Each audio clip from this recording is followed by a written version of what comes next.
यह है कोयले की ताकत।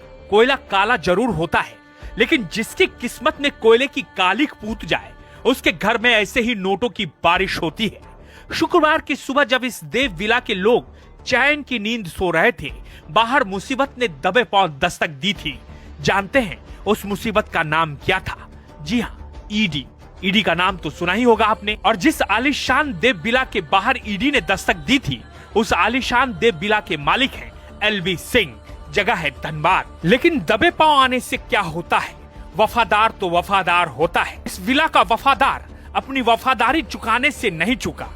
एलवी सिंह के पालतू कुत्तों ने ईडी के अधिकारियों को घंटों तक घर के बाहर रोके रखा। झारखंड और पश्चिम बंगाल में कोयला माफिया के खिलाफ ईडी ने शुक्रवार सुबह एक बड़ी कार्रवाई शुरू की। दोनों राज्यों में करीब 40 से अधिक ठिकानों पर एक साथ छापेमारी की गई। कार्रवाई का फोकस धनबाद की देव प्रवाह कंपनी के मालिक एलवी सिंह बताए जा रहे हैं। धनबाद झारखंड का कोयला हब है और लंबे समय से यहाँ राजनीति और कोयला कारोबार का गठजोड़ सत्ता की जमीन तैयार करता रहा है।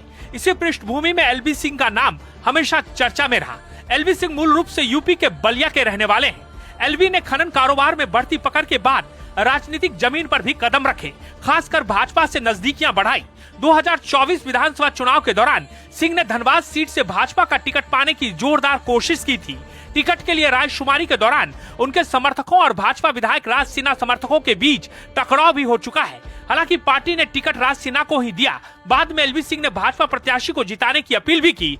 ईडी के शिकंजे में केवल धनबाद ही नहीं, बल्कि कोलकाता, दुर्गापुर, पुरुलिया, हावड़ा जैसे शहरों में भी कोयला कारोबारियों के ठिकानों पर तलाश जारी है।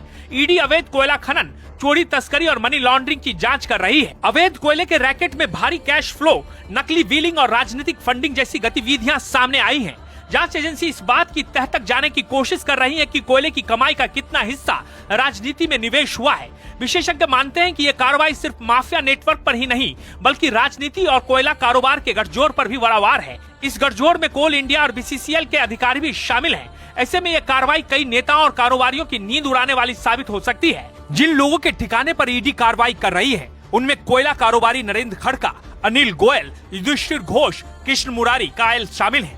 ईडी की रेड के दौरान करोड़ों कैश और भारी मात्रा में जेवरात मिले हैं। ईडी के अधिकारियों ने कई लॉकर को भी खोला है, जिसमें और नकदी एवं जेवरात मिले हैं। आने वाले दिनों में ईडी की पूछताछ और गिरफ्तारियों से कई नाम भी सामने आ सकते हैं, जो कोयला से राजनीति की काली सुरंग का खुलासा करेंगे।